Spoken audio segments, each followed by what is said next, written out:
Welcome into the show, Steelers family. My name is Jack Sperry, and today I am reacting to ESPN's Steelers Offseason Guide for the 2023 offseason. It is a very comprehensive guide that can only be found on ESPN+, but we are revealing it to you here on the show for free because that's what we do here on Steelers Talk. So here are the topics that they go over. The top offseason need for the Pittsburgh Steelers, the under-the-radar team need for the Steelers, whether or not the team should re-sign Cam Sutton. Then they're going to go over their draft outlook for the Steelers in 2023. And then they have a big prediction for the offseason for Omar, for Mike Tomlin and company, a big decision that they're going to come to this offseason, according to ESPN. So the top offseason priority, according to them, is offensive consistency. I absolutely 100% agree with this take. This is what the ESPN staff had to say about it. Finding consistency on offense, yes, the offense has looked better and was a factor in the 7-2 record after the Week 9 bye, but the team has major red zone struggles, only 51.9% in the red zone, outside the top 20 in the NFL, and doesn't consistently move the football. Goes on to say, while offensive coordinator Matt Canada has gradually improved as a play caller, it might not be enough to justify sticking with his system for a third year. Only 5 teams averaged fewer yards per play than the Steelers' 5.0. And this season coming up, guys, I think it's really going to be the moment of truth for Matt Canada. It's his third season now. They've got talent on this team. Kenny Pickett's no longer a rookie. If this offense still stinks in 2023, Canada will be gone. Some could argue that he should be gone right now. Here are some of the offensive improvements that I think the Steelers need to make if Matt Canada is going to keep his job and become a true contender in the AFC.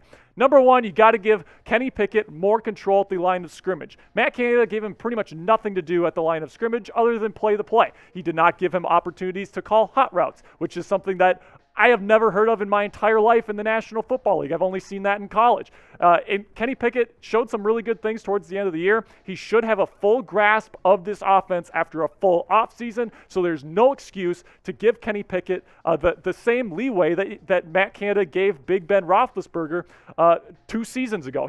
Kenny Pickett needs to take that next step. A big part of that is giving him more control of the offense. Then number 2, more downfield crossing routes. I mean, how many times do you watch a Matt Canada play and the guy catching it is on a stop route? It's a bunch of times, a bunch of stops, a bunch of curls, a bunch of comebacks. You need to implement some more of these crossing routes that are meant to create some more yards after the catch. It's what the NFL is going towards in the modern era. He needs to modernize his offense. Third, you have to establish a power run game with Najee Harris and Jalen Warren. In the AFC North, it's tough. You have to be able to run the football in the cold, all these different things. You have to be able to do those things in order to succeed in this division. And then you need smarter red zone strategy. I mean, Matt Canada would not target Pat Freiermuth and George Pickens in the red zone this year. It was absolutely terrible. He needs to prioritize getting the ball to those big bodies if the Steelers are going to score more touchdowns and have a better red zone success rate. And then finally, you need more shot plays on play action. I think that what could be great for Kenny Pickett, get him under center, play action fake, throw up a 50-50 ball to George Pickens one-on-one. There's almost nobody in the National Football League better at winning those deep shots than George Pickens. You have to get him more involved in the offense.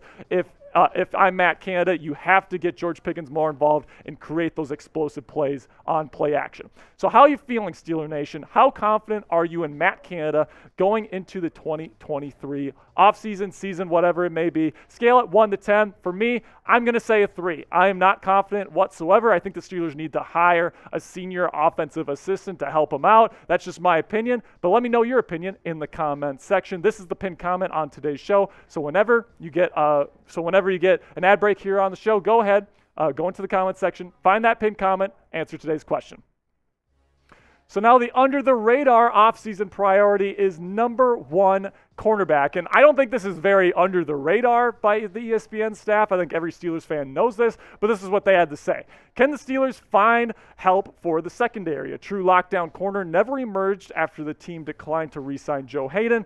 Arthur Maulet and Cam Sutton have solid versatility, but the team could use a true number 1 corner to round out the group. Pittsburgh gave up 7.5 yards per pass attempt, 29th in the league. So you take a look at the Steelers cornerback depth chart right now. Akella Witherspoon played like garbage this year when he was on the field, but some could say that that's just because he had a hamstring injury. It was hampering his ability to get to that full speed. Levi Wallace got better towards the end of the season. Cam Sutton is a free agent. Hopefully he gets re-signed here at the nickel, but he can also play outside. He was definitely the best cornerback on the Steelers roster last year. Got a couple people that are free agents. William Jackson III is probably going to get cut. This is definitely a big need for the Steelers. I just don't think it's a very under-the-radar need for the Steelers, but I'm not sure that you can really call something under the radar when it's so obvious. I mean, last year, the only weakness that the Steelers had on defense was that they would give up big plays to really explosive offenses. You look at the Bills game from last year.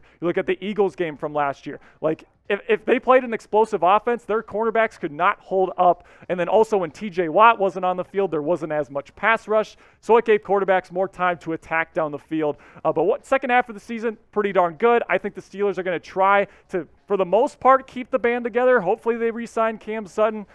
It'll be interesting to see what they do with Wallace and Witherspoon, who they bring in the draft, but this is definitely a need for the Pittsburgh Steelers. Go ahead and subscribe to the channel right now if you want comprehensive Steelers news and rumors content here on YouTube for free every single day. We put out a video literally every day here on the channel. We have weekly live shows on Thursday at 4 p.m. Eastern Time. It's a great community of Yinzers. Over 21,000 Yinzers are in the comments section. So go ahead and subscribe to that channel, or subscribe to the channel right now and join our Steelers family. Next up here, should the Steelers re-sign Cam Sutton? ESPN says yes, and I couldn't agree more. This is what the ESPN staff had to say about re-signing the cornerback one for the Steelers right now.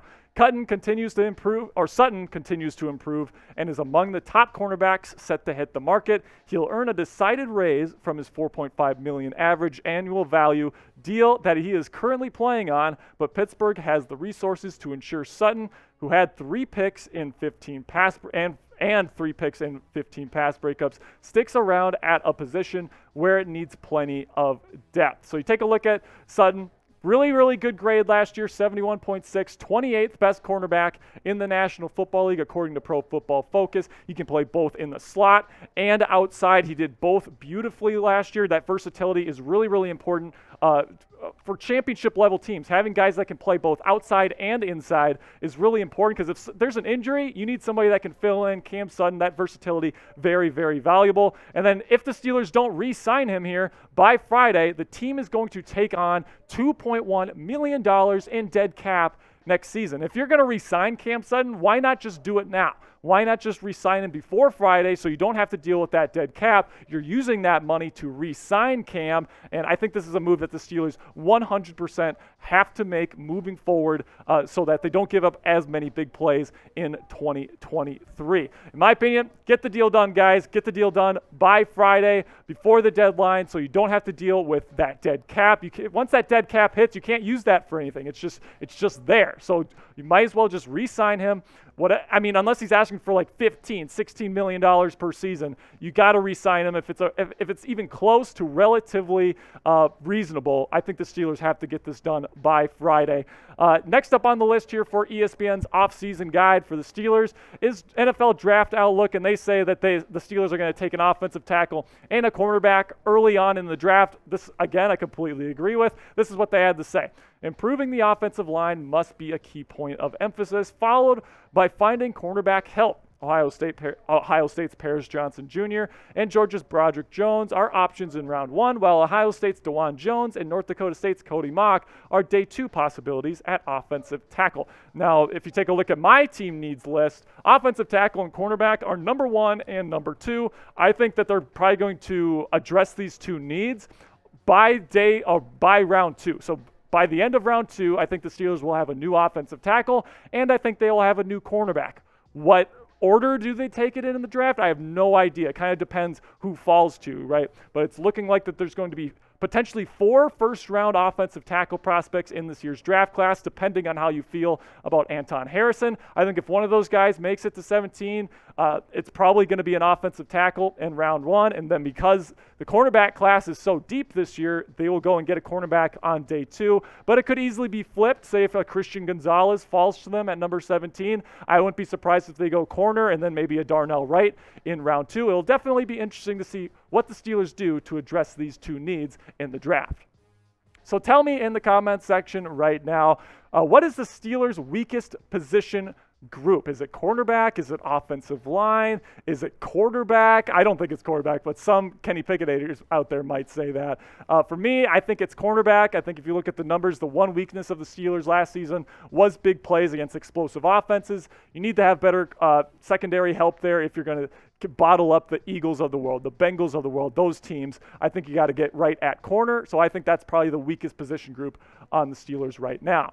All right, now the last thing is they gave a big offseason prediction, and despite the team already saying that they're bringing back Matt Canada, ESPN predicts that he is going to get replaced, which would definitely be big news here on the channel. So this is what they had to say, the ESPN staff.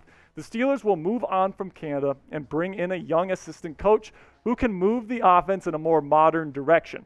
The offense is better than standard stats indicate. It was middle of the road in DVOA, despite being 24th in points per game at 17.7. And the Steelers were in the bottom half of the NFL in the use of motion and play action this season. And ESPN has a great point here. They should replace Matt Canada for all of those reasons. He doesn't use motion correctly when he does use it. Like it said, he doesn't do motion a whole lot. He doesn't use play action very much. He doesn't take shot plays very much. It's very rudimentary. It's very college-esque, and it's not in line with what we see from the top offenses in the National Football League. And I think if you have a scheme like this, you're asking Kenny Pickett, George Pickens, all these really good players to execute a scheme that is already putting them behind the 8 ball. Like if you had a Kyle Shanahan disciple in there, right? Or if you had maybe a Pep Hamilton in there or an Eric Bieniemy, right? Somebody from the Andy Reid tree. Those guys could put these guys in positions to win consistently. I don't think Matt Canada does that, so I'm in favor of Canada being replaced, but I think at this point, I think that's kind of wishful thinking. I think he will be back in 2023.